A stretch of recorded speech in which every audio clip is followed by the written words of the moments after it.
السلام ورحمة الله.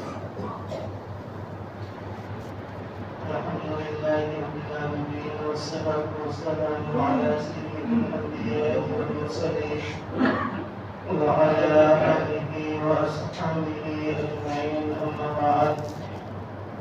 أعوذ بالله من الشيطان الرجيم بسم الله الرحمن الرحيم وقد قال الله تبارك وتعالى في القرآن المجيد والفرقان الحميد وإذ ابتلى إبراهيم ربه بكلمات فأتمهن قال إني جاعلك للناس إماما وقال الذين قامت لن ينال الله لحومها ولا دماؤها ولكن يناله التقوى منكم صدق الله العظيم وصدق رسوله النبي الكريم ونحن على ذلك لمن الشاهدين والشاكرين والحمد لله رب العالمين. وقال النبي صلى الله عليه وسلم إنما الأعمال بالنيات أو كما قال عليه الصلاة والسلام. اللهم صل على محمد وعلى آل محمد كما صليت على إبراهيم وعلى آل إبراهيم إنك حميد مجيد. اللهم بارك على محمد وعلى آل محمد كما باركت على إبراهيم وعلى آل إبراهيم إنك حميد مجيد.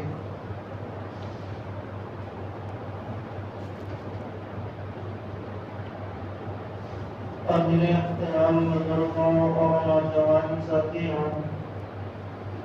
اور معزز علماء کرام اور میرے اسلامی اور دینی بھائیوں اور معصوم بچوں، اللہ تبارک و تعالی نے انسان کے لیے ایسے مواقع عطا فرمائے ہیں کہ اگر انسان ان مواقعوں کا خاص خیال رکھے تو اللہ تبارک و تعالی بندے کی دنیا اور آخرت دونوں بنا دیتا ہے۔ جیسے ہم اور آپ دعا مانگتے ہیں، ایک عام دعا ہوتی ہے اور ایک خصوصی طور پر مخلص اخلاص کے اعتبار سے کسی کے تقاضے پر دعا کی جاتی ہے، تو اس میں اور اس میں بہت زیادہ فرق ہے، زمین و آسمان کا فرق ہے۔ اسی طریقے سے اللہ تبارک و تعالی نے قرآن کریم ہمیں عطا کیا ہے،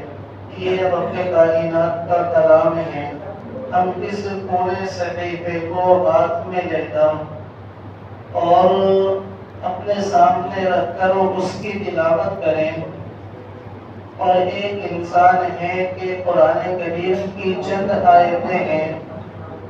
جو کسی کتاب میں منتقل کی گئی ہیں، کسی کتاب میں بات کو سمجھانے کے لیے نقل کی گئی ہیں، اور وہ انسان اس کتاب کو اٹھا کر ان آیتوں کی تلاوت کرتا ہے، تو اس میں زمین و آسمان کا فرق ہے۔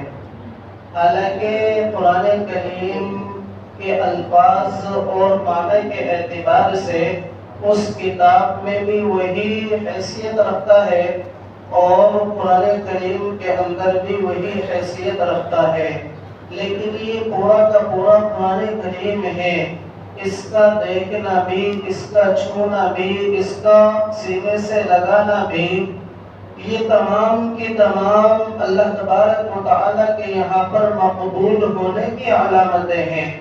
ایک انسان ہے، مسلمان ہے، وہ جانتا ہے، ایک انسان ہے، وہ مسلمان ہے، وہ رب کائنات پر یقین رکھتا ہے، وہ نماز کے لیے نہیں آتا، وہ روزے کی پابندی نہیں کرتا، اسے دین سے کوئی واسطہ نہیں ہے، ہاں مسلمان گھرانے میں پیدا ہوا ہے اور مسلمان ہی کہلا رہا ہے، وہ انسان جھاٹ باٹ کے ساتھ تیار ہو کر کہیں نکلے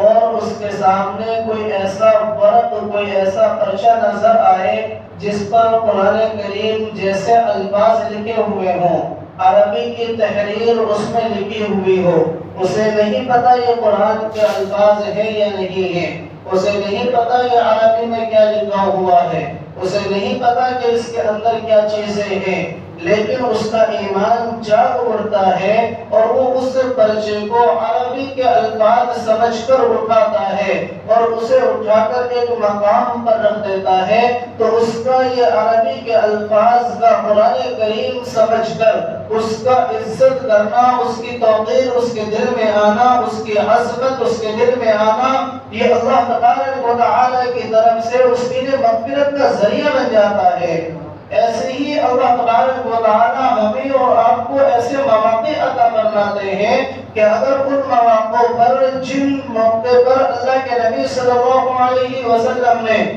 وہ عمل کیے ہیں جن کا رب کائنات نے حکم دیا ہے، اگر ہم ان عملوں کو کرتے ہوئے زندگی گزاریں گے، ان مواقع کا خیال رکھیں گے، اللہ کے نبی کے طریقے پر زندگی گزاریں گے اور پوچھ کر معلوم کر کے کہ میرے اور آپ کے نبی کا ایسے مواقع میں کیا عمل تھا، میرے اور آپ کے نبی ایسے موقعوں پر کیا عمل کیا کرتے تھے، اور اسی عمل کو کر لینا، اللہ تبارک و تعالی کی ذات سے امید یہی ہے کہ اللہ تبارک و تعالی ان مواقعوں کی قدر کرنے کی وجہ سے ہماری مغفرت فرما دے۔ اس لیے میرے بھائی، اللہ تبارک و تعالی نے یہ موقع عطا فرمائے ہیں۔ اللہ تبارک و تعالی کبھی ہماری شب قدر کے اندر مغفرت فرماتا ہے، اللہ تبارک و تعالی کبھی عید الفطر میں مغفرت فرماتا ہے، اللہ تبارک و تعالی کبھی حج کے ارکان پورے کرنے پر مغفرت فرماتا ہے، اللہ تبارک و تعالی کبھی قرآن کریم کی تلاوت کرنے پر مغفرت فرماتا ہے۔ ایسے ہی اللہ تبارک و تعالی نے عید الاضحیٰ کا موقع عطا فرمایا۔ اس موقع پر میرے اور آپ کے نبی کا کیا عمل تھا؟ اللہ کے نبی صلی اللہ علیہ وسلم سے، اللہ کے نبی صلی اللہ علیہ وسلم سے صحابہ کرام رضوان اللہ تعالی علیہ مجمعین نے سوال کیا، اے اللہ کے نبی، اس موقع پر ہم جو یہ عمل کرتے ہیں، ہم جو یہ جانوروں کا خون بہاتے ہیں، ہم جو یہ جانوروں کو ذبح کرتے ہیں، اس کے بدلے میں ہمیں کیا ملتا ہے؟ اللہ کے نبی صلی اللہ علیہ وسلم سے صحابہ نے یہ سوال کیا۔ اللہ کے نبی نے جواب میں ارشاد فرمایا، اے میرے صحابہ سنو، اللہ تبارک و تعالی خون بہانے کی وجہ سے اللہ تبارک و تعالی تمہاری مغفرت کر دیتا ہے، اور جس جانور کا تم خون بہا رہے ہو، اللہ تبارک و تعالی اس جانور کی بالوں کے بدلے میں، ہر بال کے بدلے میں نیکیاں عطا کرتا ہے۔